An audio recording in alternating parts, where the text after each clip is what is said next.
Soalan saya, macam yang saya tengok apa yang berada dalam Malaysia, potensi untuk halal eksekutif atau kita kata halal talent tu semakin bertambah.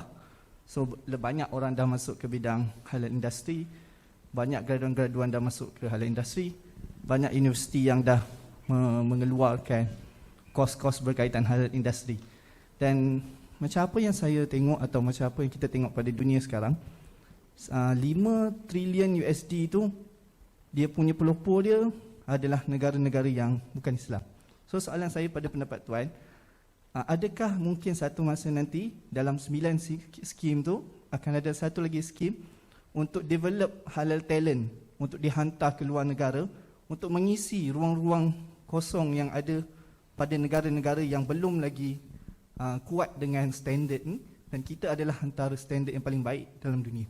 Itu soalan saya untuk pendapat tuan. Saya secara personal, saya melihat bahawa Malaysia ni merupakan salah sebuah negara yang terkenal dengan orang kata standard halal dan sebagainya. Dan ini memang kita harus akui bahawa kalau dulu bila saya baca balik tentang perkembangan halal di Malaysia ni, kalau ikut dalam catatan sejarah secara rasmi mengatakan bahawa dia bermula pada 1974.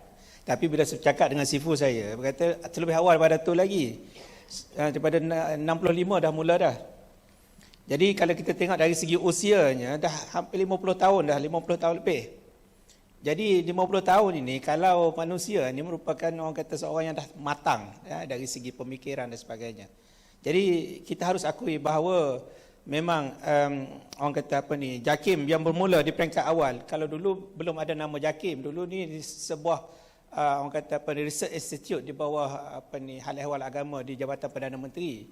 Barangkali Ustaz Amri di antara yang terawal yang direkrut ketika itu, yang seramai 20 orang tadi tu pada 2003 2000 ni kan, 2002. Tapi bila perkembangan keperluan dah makin orang kata meningkat, sehingga pada 2005 secara rasmi ditubuhkan Halal Hub JAKIM ni, okey. Jadi sehingga pada hari ini JAKIM telah pun diberi satu pengiktirafan. Kalau kita tengok pada 2020,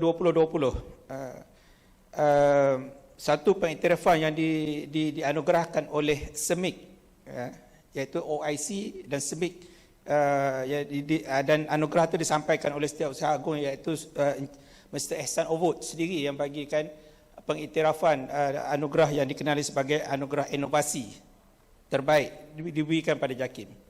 Dan selain pada itu juga, bila kita ada orang kata JAKIM ni duduk audit orang je, jadi siapa nak audit JAKIM sendiri?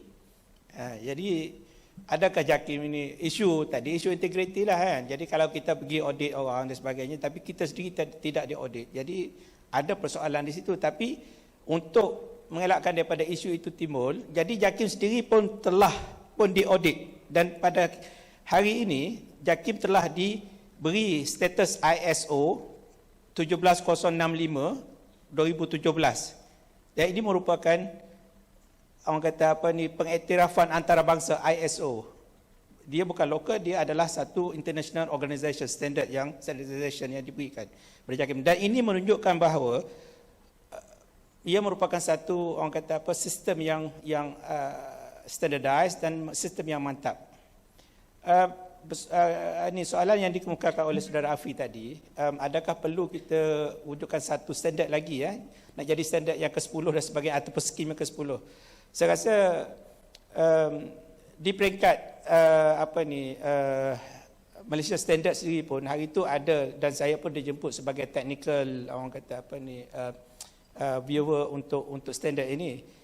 Dan sekarang ni ada di peringkat perbincangan sama ada kita ni nak tubuhkan satu board yang memberi iktirafan. Kalau board of technology dia ada macam gelaran TS dan sebagainya, adakah mereka yang memegang jawatan halal ini ada gelaran-gelaran yang diberikan? Dan itu pun mungkin satu pengiktirafan yang boleh, supaya kita nak bukan lagi apabila kita orang kata pergi ke luar negara sebagai buruh kasar, tak, kita sebagai seorang yang berilmu, seorang yang talent, seorang yang mempunyai kemahiran dalam industri halal ini. Dan ia diperlukan di peringkat global seperti mana disebut tadi. Sekarang ni diperlukan di Jepun, di mana di Korea, dan orang kata apa, gaji pun tidaklah orang kata apa ni semurah yang kita jangkakanlah, sebab ini merupakan satu orang kata apa ni knowledge transfer yang kita dapat binakan dalam seorang insan itu. Itu yang dapat saya sampaikan.